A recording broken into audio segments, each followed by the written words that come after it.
We are back in the book of First Peter. We're going to take a look at verses 10 through 12 of chapter 1. And as we do this, we need to look at the subject matter. He says, as to this salvation, that's the subject of this section. This salvation. And of course, that links back to verse 9 where he spoke about that salvation.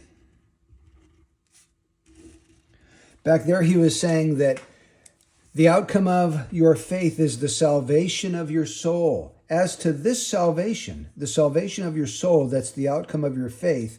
And then he's going to mention three different groups of people. First of all, the prophets. Secondly, those who preached the gospel to you. And thirdly, angels. And he's going to tell us the relationship of these three groups of people to this salvation. So first of all, the prophets. Secondly, I would call this the apostles and their representatives. And then thirdly, angels. So let's notice first of all, the prophets. Let's try to notice everything we can about these prophets. First of all, we notice that they prophesied. Pretty simple. A prophet prophesies. So what does it mean to prophesy? It means that you proclaim the revelation of God. So, as to this salvation, the prophets who prophesied of the grace. There's another expression for the salvation that these prophets prophesy. It's also called the grace that would come to you. And I'm also going to just highlight, so that you can see this, that Peter has in mind you or his readers, the church of the first century that is receiving this letter. The grace that would come to you. And then down here, it was revealed to them that they were not serving themselves, but you. In these things which now have been announced to you through those who preach the gospel to you. Okay, so you can get the point.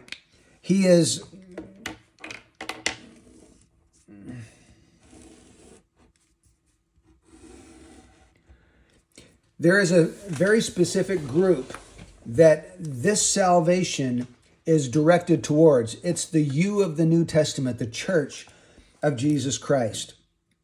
Now, let's keep going with our theme. As to this salvation, which is also called the grace that would come to you, down further, he says, seeking to know what person or time the Spirit of Christ within them was indicating as he predicted the sufferings of Christ. So this salvation and this grace has to do with the sufferings of Christ and the glories to follow.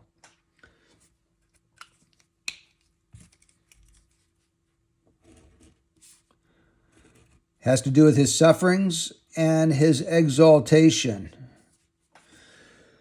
And then reading on further, it was revealed to them that they were not serving themselves, but you in these things. There's another way of just expressing what we've already seen.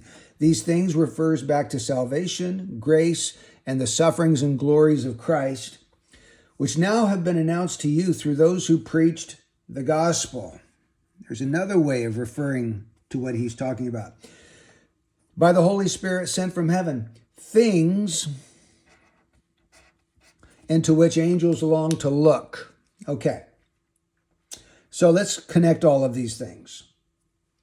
These things refers to the things of the gospel. And then also, well, we'll get to this in a minute.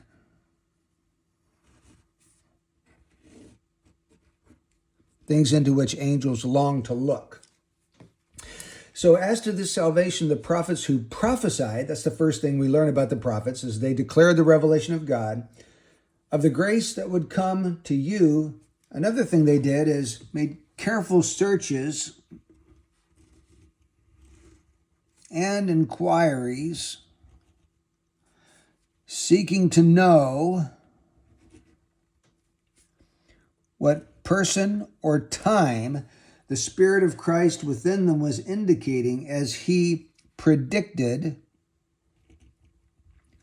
the sufferings of Christ and the glories to follow. It was revealed to them. Okay, so now we're starting to see what was going on in the lives of these prophets. Not only did they prophesy, but after they prophesied, they made careful searches and inquiries. In other words, they didn't understand their own prophecies. The Spirit of God gave them these revelations, and they didn't understand them.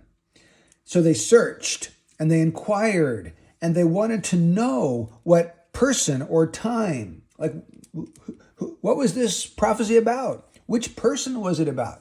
What time frame? Was it their own time frame or something in the future?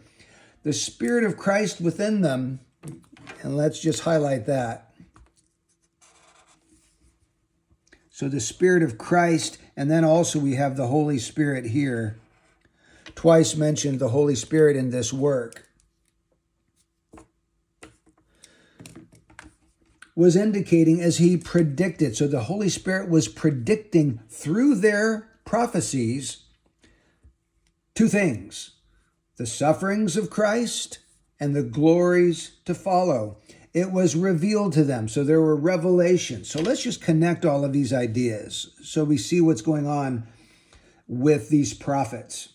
They're prophesying, they're making careful searches, they're making careful inquiries, they're seeking to know what person or time the Spirit of Christ was indicating.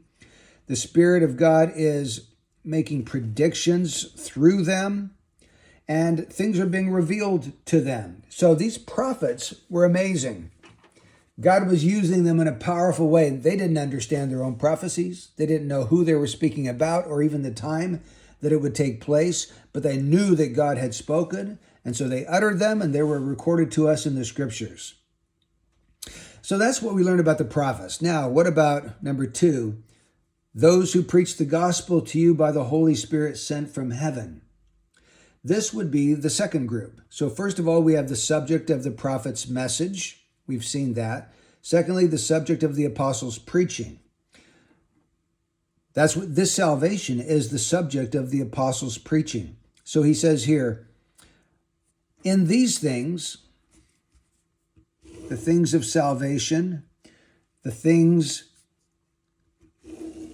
of grace, the things of the gospel, and those things which now have been announced to you through those who preach the gospel to you by the Holy Spirit sent from heaven.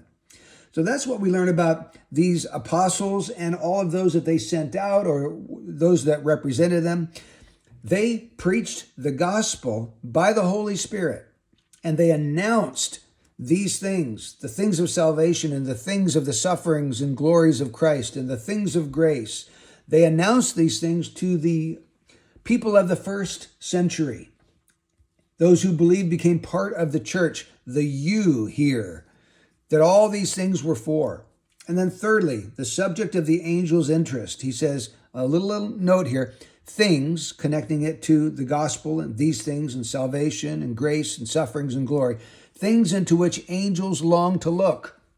Now this tells us something very interesting. The angels are very curious about the things of salvation, grace, and gospel. And I think that's because they have no experience with these things.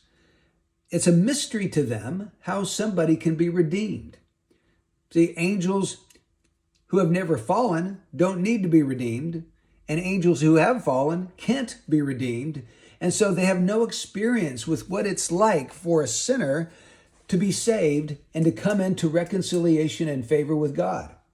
Remember the Old Testament, there was the Ark of the Covenant in the Holy of Holies, and you had the statues of these two angels with their wings touching each other, looking down upon the top of the Ark of the Covenant, seeing the sprinkled blood covering the broken law.